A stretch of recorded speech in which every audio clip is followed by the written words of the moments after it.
ফেরিঘাটে আপনার গাড়ি উল্টে পড়ে গেল, কেন? এখানে রেলিং নাই কেন? এখানে একটা ভালো রেলিং কেন ছিল না? এই রিস্ক এখন হয়েছে, আরো আগে হতে পারতো, পরে আবারও হতে পারে। দুর্ভাগ্য আমাদের, এগুলোর জন্য কোনো মানুষকে দায়ী করা হয় না। পৃথিবীর কোনো দেশে কালচার আছে কিনা আমি জানি না, যে একের পর এক দুর্ঘটনা ঘটে আর মানুষ মারা যায়, আমরা হাউচাষ করি, এর জন্য কারো মৃত্যুদণ্ড হতে দেখি না।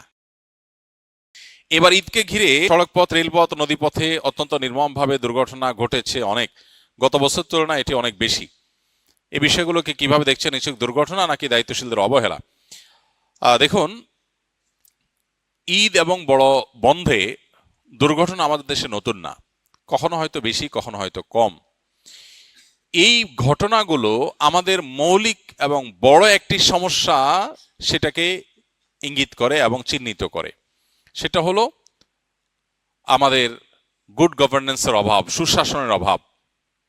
ঢাকা থেকে ঈদের বন্ধে মিলিয়ন মিলিয়ন মানুষ, লক্ষ লক্ষ মানুষ বের হয়ে যায়, বরং কোটি মানুষ বের হয়ে যায় গ্রামে। এই যে মানুষগুলো যায় গ্রামে, এত লাখ বরং কোটি মানুষ যে শহর থেকে গ্রামে যায়, এত মানুষের যাওয়ার জন্য পর্যাপ্ত গাড়ি এবং সেরকম প্রশস্ত রাস্তা, সেরকম ব্যবস্থাপনা আমাদের দেশে আছে না নাই? নাই। তো যেহেতু নাই, সেহেতু এই মানুষগুলোকে সার্ভিস দেওয়ার জন্য বা এই চান্সে কিছু উপার্জন করার জন্য নষ্ট গাড়িটাও রাস্তায় বের হয়।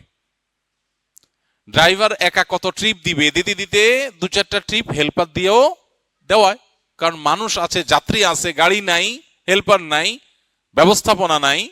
তো ভাঙা বা নষ্ট গাড়িও রাস্তায় বের হয়ে আসে, এক্সপার্ট লোকের পাশাপাশি আনায় লোকও বের হয়ে আসে।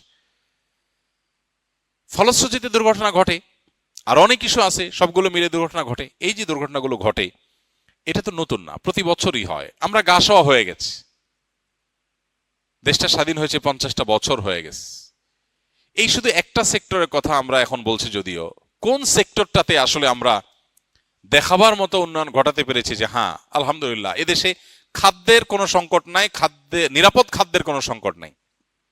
পৃথিবীর অনেক দেশ আছে যারা হয়তো আমাদের পরে স্বাধীনতা অর্জন করেছে বা মাত্র 30-40 বছরের মধ্যে ডেভেলপমেন্ট করেছে, তার আগে তারা আসলে আমাদের চাইতে অনেক পিছিয়ে ছিল। এরকম বহু দেশ আছে যেখানে খাবার নিয়ে আপনার কোনো টেনশন নাই। আপনি দোকান থেকে কিছু কিনে খাবেন, আপনি কোনো রেস্টুরেন্ট থেকে কিছু কিনে খাবেন, আপনি কোনো বাজার থেকে কোনো সবজি কিনবেন, আপনি নিশ্চিন্তে খেতে পারেন যে এটা আপনার সরাসরি আপনার জন্য কোনো হার্মফুল হবে না, আপনার জন্য কোনো রিস্কি কিছু হবে না, এটা আপনি নিশ্চিন্তে খেতে পারেন। কিন্তু আমাদের দেশে কোন জিনিসটা আছে? নিরাপদ খাদ্য আমরা নিশ্চিত করতে পারি নাই। এক ঢোক পানি পান করব, নিশ্চিন্তে এই পানিটা পান করতে পারি, এতে আমার শরীরের প্রয়োজনীয় মিনারেল যা যা দরকার আছে সবকিছু এটাতে আছে, এটাতে ক্ষতিকর কিছু নাই, এটুকু নিশ্চিত আমরা আজ পর্যন্ত করতে পারি না। নিরাপদ ঔষধ, যে আমি সারা দেশে যে কোনো জায়গা থেকে মেডিসিন নেব, মেডিসিনটা নকল হবে না, ডেট এক্সপায়ার্ড হবে না, এবং এটা 2 নম্বর হবে না, খারাপ কিছু হবে না, এটুকু নিশ্চিত। এই গ্যারান্টিটুকু আমরা আজও পর্যন্ত দিতে পারিনি মানুষকে। কোন জিনিসটাতে আমরা আসলে খুব ভালো কিছু করতে পেরেছি? এটা আমাদের দুর্ভাগ্য ছাড়া কিছুই নয়। আমরা আল্লাহ তাআলার কাছে যেমন ইস্তেগফার করা দরকার, সেই সাথে আমি মনে করি যে আমাদের এই সব সংকটের সমাধানে অনেকে অনেক ভালো ভালো আইডিয়া দিতে থাকেন, অনেকের কাছে অনেক ভালো আইডিয়া আছে, সবগুলো নির্ভর করে গুড গভর্নেন্স বা সুশাসনের উপরে। আপনি যদি একটা দুর্ঘটনার পেছনে দায়ী মানুষদেরকে চিহ্নিত করে অপরাধের কাঠগড়ায় দাঁড় করাতে পারেন এবং বিচার নিশ্চিত করেন, তাহলে সেক্ষেত্রে এটি দ্বিতীয়বার ঘটবে না, কমে যাবে। কিন্তু এই যে দুর্ঘটনাগুলো ঘটছে একের পর এক, এগুলোর জন্য কোনো মানুষকে দায়ী করা হচ্ছে। কেউ লাইসেন্স ছাড়া গাড়ি চালিয়েছে, সে দায়ী হবে, তার বিচার হবে, চরম শাস্তি হবে। মিডল ইস্টের কোনো কোনো দেশে আছে, লাইসেন্স ছাড়া গাড়ি চালিয়েছেন, দুর্ঘটনা হয়েছে, কেউ মারা গেছে, আপনার মৃত্যুদণ্ড হবে, কারণ আপনি মানুষ খুন করেছেন। আপনার অনুমোদন নাই রাস্তায় বের হওয়ার, আপনি বের হয়েছেন, এরপরে মানুষ মারা গেছে মানে আপনি খুন করেছেন, আপনার মৃত্যুদণ্ড বা চরম শাস্তি আপনার হবে। এই যে আপনার অপরাধ দমনের জন্য সেরকম আইনের শাসন প্রয়োগ, সুশাসন, নিয়ম শৃঙ্খলা প্রতিষ্ঠা, এই জিনিসটা যদি না হয়, তাহলে এই পরিস্থিতিগুলো আসলে কখনো আমাদের দেশে কমবে না, ভালো হবে না। তো এই বছর তুলনামূলক অনেক বেশি হয়েছে, সন্দেহ নাই। এটা সংশ্লিষ্ট যারা আছেন তাদের দায়িত্বশীলতার জায়গাকে আরো অনেক বাড়িয়ে দেয়। কেন অনেক বেশি হলো, ত্রুটির জায়গাগুলো কোনটা, সেটা চিহ্নিত করে সেগুলোকে রিকভার করার চেষ্টা করা দরকার। আল্লাহ রাব্বুল আলামিন আমাদের এই ছোট্ট ভূখণ্ডকে বাসযোগ্য করে দিন। আমরা বের হওয়ার সময় জীবন মৃত্যুর ভয় আতঙ্ক নিয়ে আমাদের বের হতে হয়। আমরা কেউ বের হলে মৃত্যু তো যে কোনো মুহূর্তেই হতে পারে, কিন্তু এই যে অস্বাভাবিক মৃত্যু এত অধিক পরিমাণে অবহেলাজনিত কারণে, আমাদের ব্যবস্থাপনাগত ত্রুটির কারণে, এটা কোনোভাবেই আসলে গ্রহণযোগ্য হতে পারে না। আল্লাহ রাব্বুল আলামিন আমাদের যে সমস্ত মানুষগুলোকে আমরা হারিয়েছি ঈদের বন্ধে বিভিন্ন দুর্ঘটনায়, আল্লাহ তাআলা তাদের সবাইকে শাহাদাতের মর্যাদা দান করুন। ইমানদারদেরকে আল্লাহ তাআলা মাগফিরাত নসিব করুন। আর শোক সন্তপ্ত পরিবারকে আল্লাহ শোক সইবার তৌফিক দান করুন। যার যায় সে জানে সে কি হারিয়েছে। অতএব এই মানুষগুলোর জন্য আমাদের যেমন দোয়া এবং তাদের জন্য এরকম সহমর্মিতা দরকার, ঠিক একইভাবে আমাদের উচিত সবকিছুর উপরে গুড গভর্নেন্সকে প্রায়োরিটি দেওয়া। একটা দেশ, আমাদের দেশকে যদি বর্তমান পরিস্থিতি যদি আমাকে জিজ্ঞাসা করা হয়, যে কাউকে জিজ্ঞাসা করা হয় যে দেশে যদি একটা কাজ সবচেয়ে প্রায়োরিটির সাথে করা দরকার মনে হয়, সেটা কোন কাজ হবে? তো আমার তো মনে হয় এই দেশকে গুড গভর্নেন্সের আওতায় আনা, সুশাসন প্রতিষ্ঠা করা, এটা হবে সবচেয়ে গুরুত্বপূর্ণ কাজ। এটা হলো একমাত্র কাজ যেটা আসলে অন্য সব কিছুকে ঠিকঠাক করবে। সবকিছু ঠিকঠাক হওয়া নির্ভর করে এই একটা জিনিসের উপরে, গুড গভর্ন। এই যে ফেরিঘাটে আপনার গাড়ি উল্টে পড়ে গেল, কেন? এখানে রেলিং নাই কেন? এখানে একটা ভালো রেলিং কেন ছিল না? তাহলে এটার জন্য দায়ী কারা? কাদের দায়িত্ব ছিল এটা দেখভাল করা? এই রিস্ক এখন হয়েছে, আরো আগে হতে পারতো, পরে আবারও হতে পারে। যখন হয়ে যায় তখন আমরা হাউতাশ করি, এরপর আবার যা তা থাকে।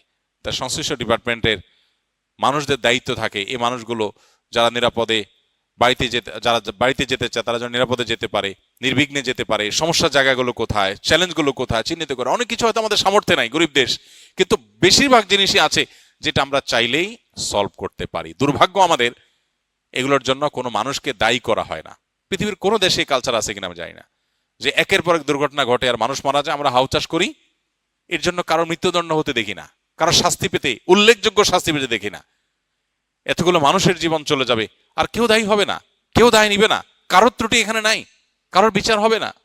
আপনি মিডিল ইস্টে চলে যান, সৌদি আরবে চলে যান, আপনি দেখবেন যে কোনো মানুষের ত্রুটির কারণে আরেকজন মানুষ মারা গেছে, তাকে রক্তমূল্য দিতে হয়, না দিলে সে জেলে থাকে আজীবন, শেষ, কোনো রক্ষা নেই। বেশ কিছুদিন আগে সৌদি এম্বাসির ঊর্ধ্বতন কর্তৃপক্ষ, ডেপুটি অ্যাম্বাসেডর পর্যায়ের এক ব্যক্তি আমাদের সাথে যোগাযোগ করলেন যে সৌদিতে এক বাংলাদেশের সাথে এক সৌদি যুবকের কথা কাটাকাটির এক পর্যায়ে গাড়ি টান দিছে, বাংলাদেশি ছেলেটা গাড়ির নিচে পড়ে গেছে, মারা গেছে। এখন যথারীতি গ্রেপ্তার হয়েছে, পালাবার কোনো উপায় নাই। সৌদি নাগরিক, তাদের মধ্যে অনেক ত্রুটি আছে, তারা বাংলাদেশিদেরকে অন্যদেরকে অনেক মানুষ মনে করে না, এই টেন্ডেন্সি তাদের অনেকের মধ্যে আছে। এটা যেমন সত্য, আবার এটাও সত্য কেউ এ ধরনের অপরাধ করে পার পেয়ে যাবে এটা সম্ভব না। সে গ্রেপ্তার হয়েছে এবং তার মৃত্যুদণ্ড ঘোষণা হয়ে গেছে, শেষ, যে কোনো মুহূর্তে মৃত্যুদণ্ড হবে। এখন তার ফ্যামিলি সৌদি এম্বাসির হাতে পায়ে ধরছে যে মৃত ব্যক্তির আত্মীয় স্বজন যদি মাফ করে, শরিয়া দৃষ্টিকোণ থেকে মাফ পায়, প্রয়োজনে টাকার বিনিময় হলেও তারা মাফ করতে পারে, যেন মৃত ব্যক্তির আত্মীয় স্বজনকে বুঝা মাফটা আদায় করা যায়। তারা চেষ্টা করছে, যদি মাফ না করে তাহলে মৃত্যুদণ্ডই হবে। সৌদি বাদশাহ এই মৃত্যুদণ্ড ঠেকাতে পারবেন না। এ হলো আইন, এটাই হলো শরিয়ার বিধান। এখন আমাদের দেশে অর্ধশত মানুষ মরে যাচ্ছে, কিন্তু এর জন্য একটা মানুষেরও মৃত্যুদণ্ড হবে না, একটা মানুষও চরম শাস্তি হবে না, বা একটা মানুষেরও দায় নিতে হবে না। তাহলে একই ঘটনা আবার ঘটবে। আজকে কেউ সাফার করেছে, কালকে আপনি, পরশু আমি, আমার আত্মীয় আপনার আত্মীয়, এই তো।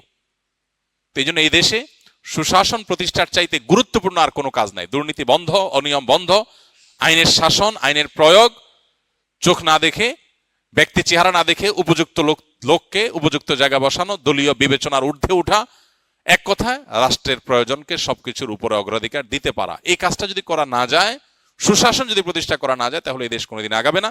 5 বছরে কোনো সরকার যদি শুধু একটা কাজ করতে পারে, সুশাসন প্রতিষ্ঠা, আইনের শাসন প্রতিষ্ঠা এবং যথাযোগ্য মানুষকে যথাযোগ্য জায়গায় বসানো, সকল দলীয়, গোষ্ঠীগত, গোত্রগত যে সমস্ত দুর্বলতা আছে, সীমাবদ্ধতা আছে, এগুলোর ঊর্ধ্বে যদি কেউ উঠতে পারে, তাহলে একটা দেশ, আমাদের দেশ এগিয়ে যাওয়ার জন্য আর কিছু লাগবে না। একটা জিনিসই যথেষ্ট ইনশাআল্লাহ।